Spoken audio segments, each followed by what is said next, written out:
অনেকদিন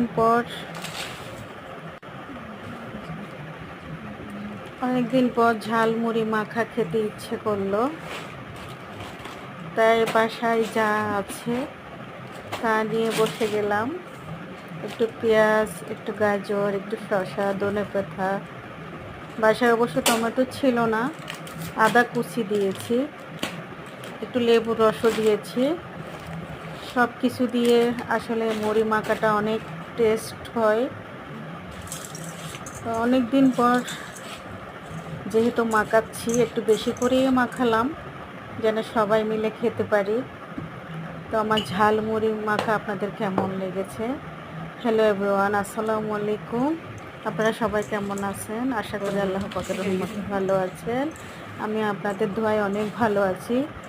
সবাইকে অসংখ্য ধন্যবাদ। আসসালামু আলাইকুম।